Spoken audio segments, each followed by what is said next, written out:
Bank की दो तरह की लायबिलिटी होती है, एक होती है टाइम लायबिलिटी और एक होती है डिमांड लायबिलिटी। अच्छे से समझे इसको। टाइम लायबिलिटी क्या, जो एक टाइम के बाद बैंक को वो रीपे करना पड़ेगा, जैसे कि एफडी, आरडी। उसमें क्या होता है कि एक टाइम ड्यूरेशन होती है, 1 साल की एफडी, 2 साल की एफडी, 6 महीने की एफडी। एक टाइम के बाद वो बैंक की लायबिलिटी है कि वो जो पैसा दिया है उसको सूद समेत वापस करे। ये क्या हो गया, टाइम लायबिलिटी। एक होती डिमांड लायबिलिटी। डिमांड लायबिलिटी का मतलब ऑन डिमांड, जैसे कि आपका करंट अकाउंट, आपका सेविंग अकाउंट, इसमें जब मर्जी जाओ, एटीएम जाओ और पैसा निकाल लो। बैंक ये तो नहीं बोलेगा आज क्यों आगे, कल तो डिपॉजिट करवाया था, अभी तो करा के गए 2 घंटे पहले, अभी क्यों आगे। ये जब जब मुझे डिमांड होगी मैं तब तब आके वहां पे अपनी चीजें पूरी करूंगा और अपना डिमांड पूरी करूंगा, और आपको वो लायबिलिटी आपको वो करनी पड़ेगी। That's it. एक बैंक के पास कितनी डिमांड लायबिलिटी है और कितनी टाइम लायबिलिटी है, अगर वो दोनों को हम जोड़ दें तो वो क्या बनता है, NDTL, net demand and time liability. अभी आगे जाके जो भी रेशियोज निकलेंगे, CRR, SLR, वो NDTL के ऊपर निकलती है। तो अब चलते हैं CRR के पास। अब ये मॉनेटरी पॉलिसी में कौन कौन से टूल्स हैं RBI के पास जिसका वो यूज करता है और मनी सप्लाई को कंट्रोल करता है। मनी सप्लाई को कंट्रोल करता है, इन्फ्लेशन को उससे लेने देना नहीं है अभी। मनी कंट्रोल ही है, वही मनी सप्लाई को ही है, वही इन्फ्लेशन डिफ्लेशन में काउंट होती है बाद में। तो RBI का टूल्स कौन कौन से हैं, CRR, SLR, repo rate, reverse repo rate. ठीक है, तो अभी मैं क्या करवाने वाला हूं, CRR, कैश रिजर्व रेशो। अभी ध्यान से समझना, एक बैंक के पास डिपॉजिट्स है, वो जो डिपॉजिट्स है वो उसकी लायबिलिटी है। लायबिलिटी किसकी है, वो बैंक्स की। किसके लिए है, कस्टमर के लिए, जो उसके पास आया उसको देना पड़ेगा, जब चाहे वो डिमांड है चाहे टाइम है, कभी ना कभी तो उसको देना ना।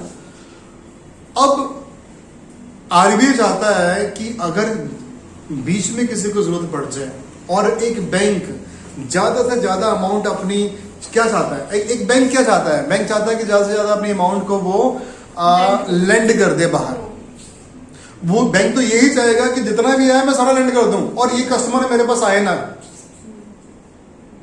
और एक बैंक यही चाहता है कि उसके पास टाइम लायबिलिटी ज्यादा बढ़े, डिमांड लायबिलिटी नहीं चाहता वो ज्यादा, टाइम लायबिलिटी। डिमांड लायबिलिटी तो कभी भी पटक आ जाओगे वहां पे, लो जी बताओ जी 2 पैसा। टाइम लायबिलिटी में उसका एक हॉरिजन हो जाता है कि नहीं यार इतने टाइम पे मेरे पास साल की लायबिलिटी ये 2 साल की ये मैं अरेंज कर लूंगा पैसा। तो वो क्या चाहता है, ज्यादा टाइम लायबिलिटी बने और वो पैसा मैं जल्दी से जल्दी हाई रेट ऑफ इंटरेस्ट पे वो मैं बाहर लैंड कर दूं, ताकि मुझे ज्यादा से ज्यादा प्रॉफिट आए। क्लियर। बट RBI कहता है कि टाइम लायबिलिटी का मतलब ये तो नहीं है कि FD 1 साल की कराई 1 साल बाद ही मिलेगी। आप बीच में ब्रेक कर सकते हो ना, हाँ वो चार्जेस पड़ेंगे आपका एंड ऑल दैट, लेकिन कर सकते हो ब्रेक। अब वो ब्रेक करने के लिए आपको जाना पड़ेगा और जब ब्रेक करेंगे तो आपको पैसा उनको देना पड़ेगा। लेकिन उसने क्या किया, उसने सारा का सारा पैसा लैंड कर दिया। वो तो कोशिश में बैठा था ये, लेकिन ये तो फिर पूरा का पूरा मॉनेटरी सिस्टम खराब हो जाएगा, हमारा फाइनेंशियल सिस्टम खराब हो जाएगा, हमारा बैंकिंग सिस्टम करप्ट हो जाएगा, तो है ना। तो ये तो फिर कोई फिजिबल बात रही नहीं कि जब मनी की रिक्वायरमेंट थी तब गए तो वो कहता नहीं जी मैं तो आपका पैसा दे चुका हूं। इस करके RBI चाहता है कि कुछ अमाउंट जो है वो मेरे पास या उसके पास प्रिजर्व रहे, सेव रहे, और ये अमाउंट हर बैंक को अपने पास रखनी ही पड़ती है, मेंटेन करनी ही पड़ती है। नहीं करेगा तो वो पेनल्टी उसे RBI देगा, और हो सकता है कि आगे जाके लाइसेंस भी उसका खत्म हो जाए। और उसी में से एक अमाउंट है CRR, जिसका नाम ही है कैश रिजर्व रेशो। मतलब अपने NDTL का कुछ अमाउंट आपको in the form of cash RBI के पास रखना पड़ेगा, in the form of cash reserve ratio. और आज के टाइम पे अभी प्रेजेंटली वो 4% चल रही है। मतलब जितना आपका NDTL है उसका 4% आप RBI के पास सेव रखोगे। और हाँ, बैंक कहेगा सर मैंने आपको ये पैसा दिया तो मुझे कुछ मिलेगा, क्योंकि ये पैसा मैंने बाहर देना था, ये मैंने बाहर देना था, अगर आप मुझसे ना लेते तो मैंने बाहर दे देना था और वहां से तो मुझे 10-15% इंटरेस्ट आना था, क्या मुझे आप कुछ दोगे? आरबीआई बोलेगा साफ ना है मेरी, कोई इंटरेस्ट नहीं मिलेगा तुझे सीआरआर के ऊपर, ये तेरी लाइबिलिटी है, ये तेरा रूल्स रेगुलेशन है, इसे फॉलो करना ही पड़ेगा। अब सीआरआर को कौन डिफाइन करेगा, कौन इस पे डिसीजन लेगा? आरबीआई। आरबीआई को कोई सलाह दे रहा है? आरबीआई ने इसके लिए एक कमेटी बनाई है जिसका नाम है MPC committee, monetary policy committee, जो 6 वीक्स में एक बारी बैठती है। ठीक है, 6 वीक में वो एक बारी बैठेगी, आपने डिसीजन सुनाएगी रिगार्डिंग सीआरआर और जो SRR and other repo rate, reverse repo rate, उसके बाद आरबीआई वो कन्वे करता है बाकियों को। मॉनेटरी पॉलिसी की कमेटी है, इसके 6 मेंबर्स रहते हैं, याद रखना है।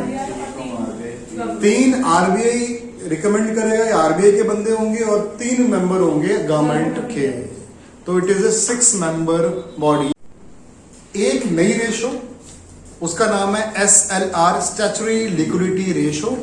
यहां पे एक अमाउंट जो एनडीटीएल की थी वो बैंक को अपने पास रखनी पड़ेगी। अब किस फॉर्म में? सीआरआर तो थी कैश फॉर्म में, ये कैश में भी रख सकते हैं, ये किसी गोल्ड की फॉर्म में भी रख सकते हैं, या गवर्नमेंट सिक्योरिटीज की फॉर्म में भी रख सकते हैं। राइट, ये वो रेशो है जो आपको मेंटेन करनी पड़ेगी, अपने पास रखनी पड़ेगी। 3 फॉर्म्स रखी गई मेजोरिटी बेसिस पे, यहां पे कौन कौन सी? Gold, cash and government securities.